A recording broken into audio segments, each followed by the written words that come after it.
Buenas amigos e amigas do AgroConnection! E chegou o momento tão esperado por vocês, o início da safra americana. Bom, e antes da gente começar a falar sobre o relatório do USA da semana e como está indo a safra nesse início, vou fazer um convite especial para vocês para se inscreverem no nosso canal, dar o like no vídeo e também ativa o sininho para receber a notificação. É muito importante para nós o like para que levante o canal e mais pessoas possam ter acesso às informações aqui. Então, vamos pro vídeo, mas antes, solta a vinheta!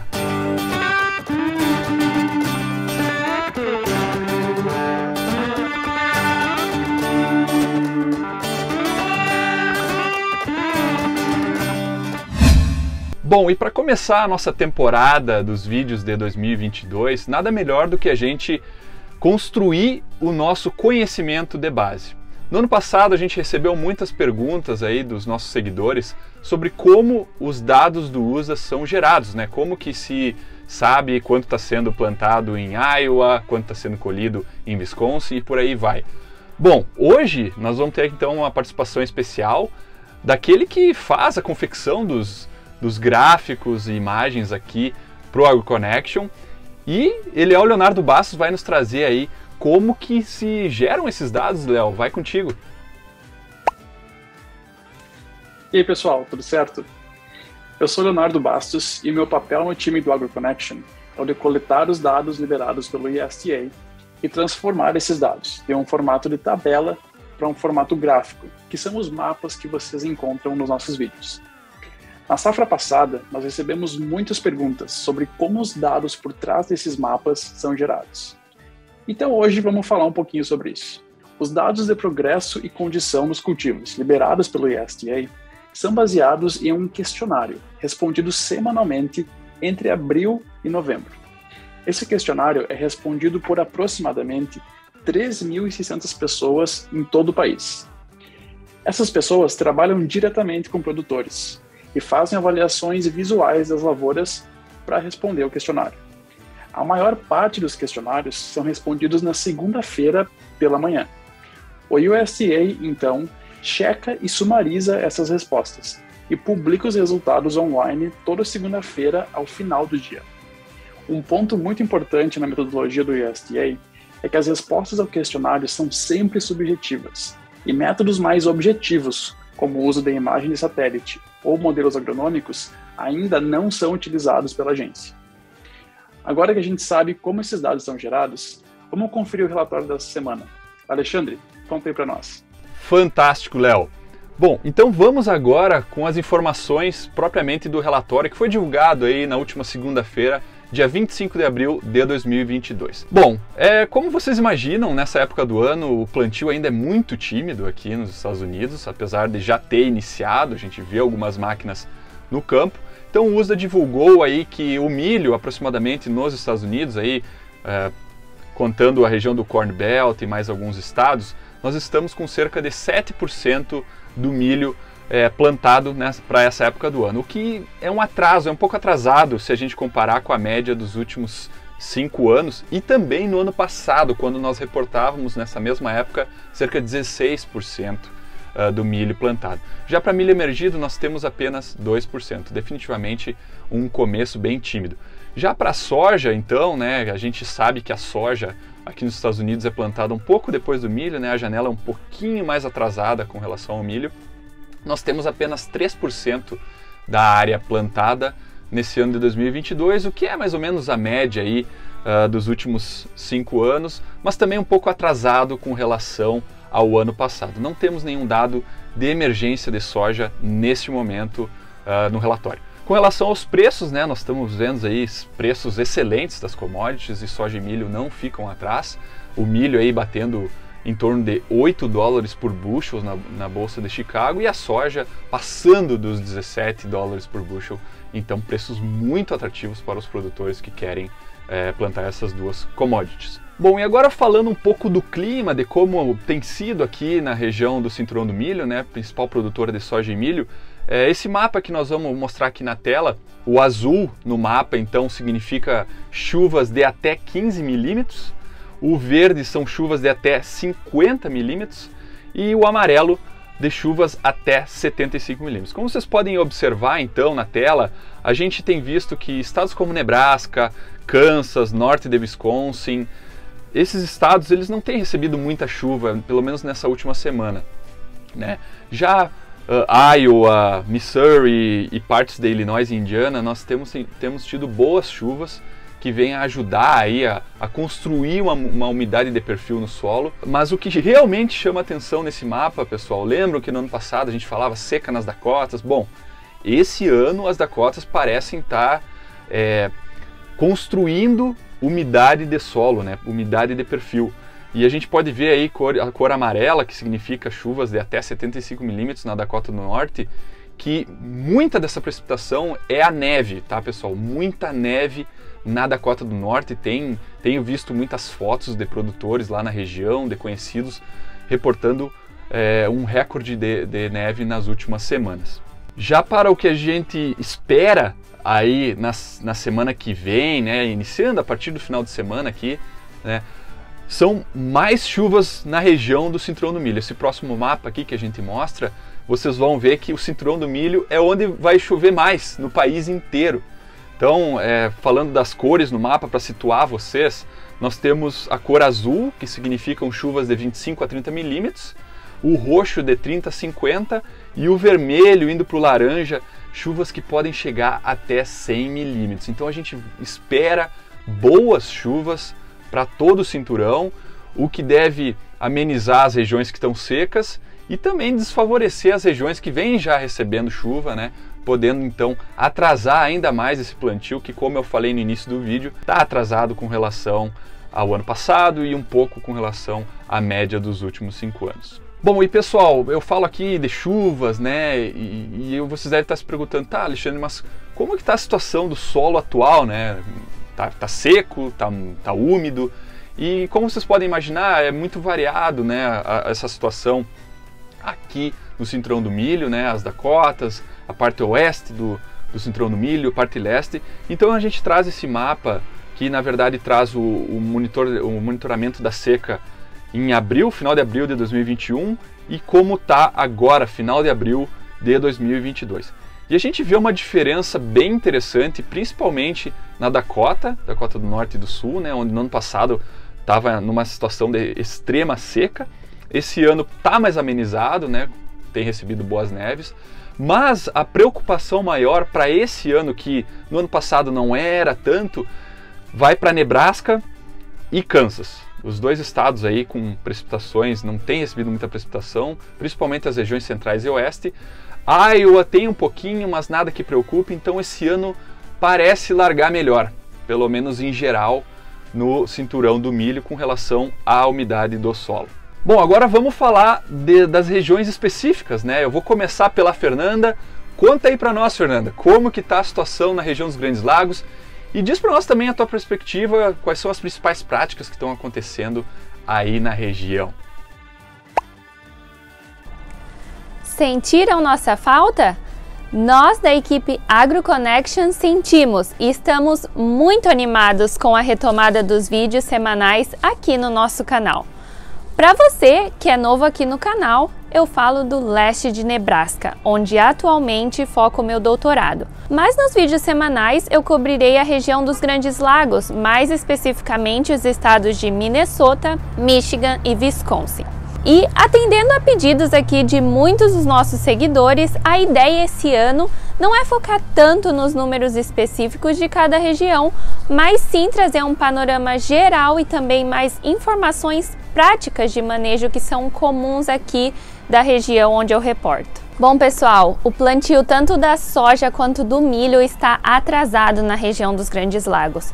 O que em anos anteriores, os valores de plantio já estavam atingindo aí de 5 a 16% para o milho e 2 a 4% para a soja, que em geral é plantado aí um pouco mais tarde do que o milho. E as condições no campo e os padrões climáticos são alguns dos fatores que estão influenciando isso que estamos observando aqui. Em Wisconsin, por exemplo, a safra desse ano começou com preocupações de seca, mas agora os produtores estão enfrentando lá condições úmidas e frias. Então, como vocês podem ver aí, condições extremas em um período curto de tempo. E isso faz muitos produtores se perguntarem quando eles vão começar aí o plantio. E embora a rotação de soja e milho seja uma sequência aí de cultivo dominante no meio oeste dos Estados Unidos, muitos agricultores em Wisconsin, por exemplo, adicionam outras culturas como o trigo e a alfafa quando isso é possível. E isso pode ser algumas alternativas aí neste ano, principalmente com o preço dos fertilizantes, que é o principal insumo agrícola para a produção de milho, que está atingindo aí níveis recordes. Bom, então nesse momento, na região dos Grandes Lagos e no cinturão do milho de forma geral, está cada vez mais difícil para os meteorologistas preverem o clima nessa safra que se inicia, ou seja, se vai ser mais quente, mais frio, mais seco ou mais úmido do que o normal. E diante desse quadro de incerteza, a pergunta é: como os produtores estão se preparando, certo? Bom, em caso de seca para esse ano, que foi o que observamos em muitas regiões dos Grandes Lagos e do cinturão do milho de forma geral, algumas alternativas os produtores têm em mãos caso o quadro à frente seja de seca. Bom, em caso de quadros de seca, algumas opções que os produtores têm aqui é, por exemplo, número 1, seleção de híbridos transgênicos que são tolerantes à seca. Número 2, seleção de híbridos que sejam de estação mais curta, ou seja, eles vão passar o período de polinização mais cedo, quando a água no perfil do solo puder ser adequada para atingir e garantir a polinização. Outra alternativa que os produtores têm são reduzir a população de plantas. Então tem alguns dados da região dos Grandes Lagos que mostram que a produtividade de grãos ela não é afetada pela população de plantas durante um ano de seca.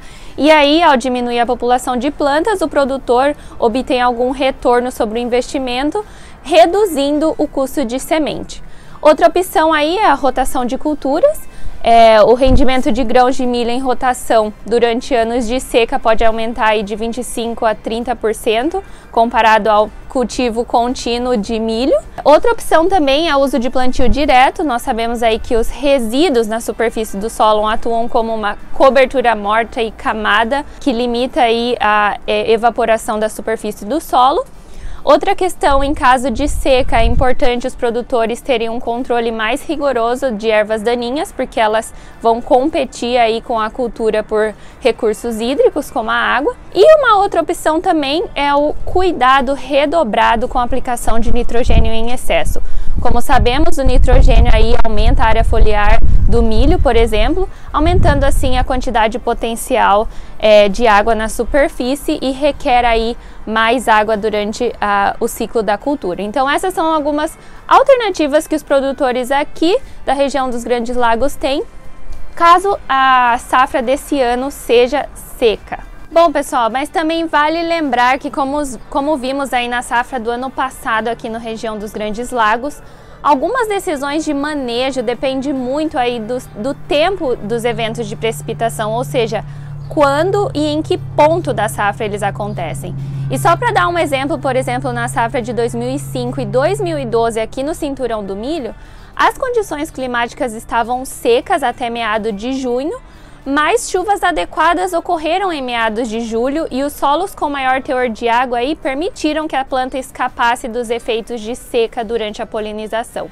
Então, nesse caso, alguns produtores que plantaram mais cedo ou usaram híbridos de temporada mais curta, não funcionou muito e muitos campos aí tiveram que ser abandonados. Bom, então como vocês puderam ver, muita água vai rolar ou não, né, na safra desse ano. E nós da equipe AgroConnection estamos aqui para te atualizar de tudo. Olá, amigos e amigas do AgroConnection, que saudade de vocês. Carlos de volta, falando aqui de Manhattan, no Kansas, onde eu faço o meu doutorado, quase no fim, se Deus quiser. E a gente está aqui para trazer de novo informações direto do campo sobre o clima, preços, desenvolvimento das culturas. E podem anotar, além de tudo isso, vai ter Crop Tour em 2022 também. Bom, pessoal, falando aqui do Kansas, então, acho que vocês, os que nos acompanharam no passado, já estão um pouco acostumados com o que a gente fala, mas o Kansas basicamente dá para dividir ele em duas partes. O lado leste do Kansas é a parte que faz parte do cinturão do milho, do Corn Belt. O lado oeste do estado é uma área um pouco mais seca, onde as culturas são mais diversificadas, entra sorgo no sistema, entra trigo no sistema e foge um pouco da soja e do milho. O lado oeste do Kansas está bastante seco, sofrendo muito com a estiagem, porém o lado leste do Kansas recebeu boas chuvas nos últimos meses e está com uma umidade do solo muito boa. Inclusive, em alguns lugares, o excesso de umidade tem prejudicado o plantio.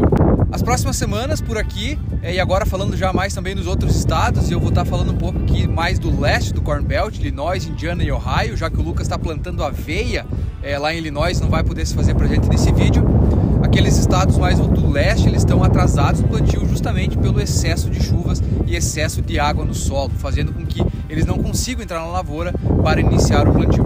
Esses estados especificamente estão atrasados em relação aos últimos anos, tendo 1 ou 0% de plantio tanto para a soja quanto para o milho.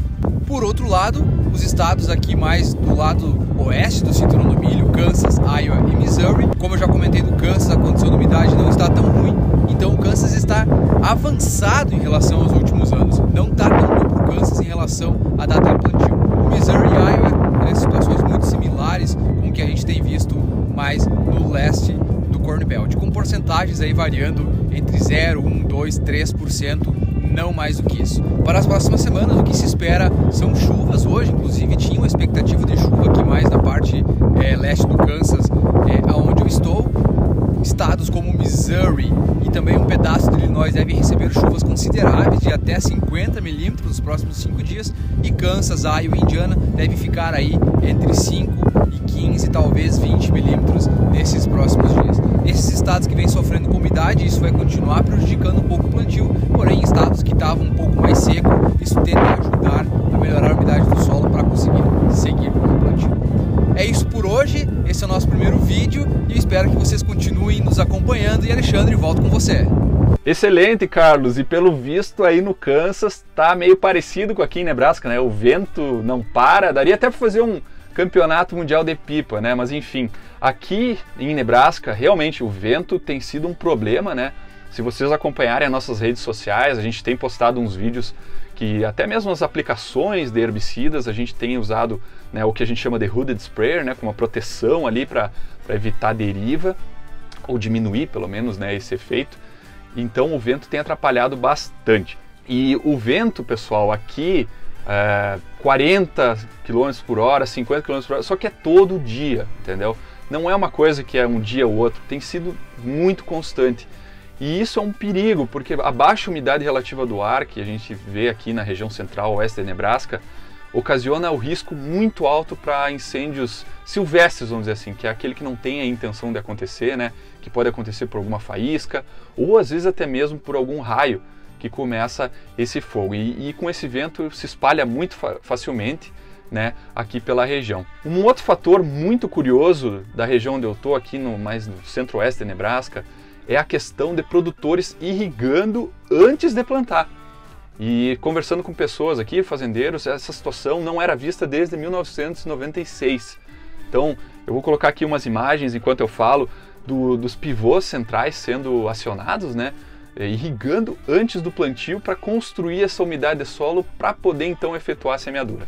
Então, uma situação bem preocupante, né? Eu mostrei anteriormente que a gente espera algumas chuvas para amenizar essa situação, porque imagina, né, o pessoal já utilizando aquela reserva d'água, né, aqueles contratos de água antes mesmo de plantar, não pode dar coisa boa ao longo da safra, né? Com relação aos dados do relatório aqui para a região centro-norte, em Nebraska nós já temos 10% do milho plantado, muito em virtude, né, dessa condição mais seca. O pessoal está aproveitando para ir para o campo, fazer a semeadura e rezar por chuva, né? Temos aí 10%, que é mais ou menos a média dos últimos 5 anos, mas nós não temos nenhum registro de milho emergido nesse ponto. Tanto a Dakota do Sul quanto a Dakota do Norte, né, ambos praticamente não tem milho plantado ainda, muito tímido o início da safra nesses dois estados também, assim como, óbvio, não se espera nada emergido. Já com relação à soja, nós temos 3% de soja plantada aqui em Nebraska, né, dentro da média dos últimos 5 anos, e nada de registros nas Dakotas do Sul e do Norte. Bom, pessoal, e nós chegamos então ao fim desse vídeo, né, o primeiro da safra americana de 2022. Vai o meu convite novamente. Dá o like no vídeo, te inscreve no canal, ativa o sininho, é muito importante para nós, para a gente continuar fazendo esse trabalho, né, de trazer para vocês as informações em primeira mão aqui dos Estados Unidos. Vai o convite também para nos seguirem nas nossas redes sociais, no Instagram, no Twitter, no Facebook, no LinkedIn. A gente posta dados da safra tanto americana quanto brasileira, updates, né, atualizações direto do campo, né, que se vocês acompanharam essa semana, a gente trouxe vídeo de aplicação de herbicida, trouxemos vídeos registrando o vento, né, a erosão eólica que aconteceu na semana passada aqui no meio oeste americano. E também convido vocês a visitarem o nosso site www.agroconnection.net. A gente fica por aqui nessa semana. Nos esperem semana que vem com um novo vídeo, mais informações, mais dados do USDA. E já sabem, stay tuned!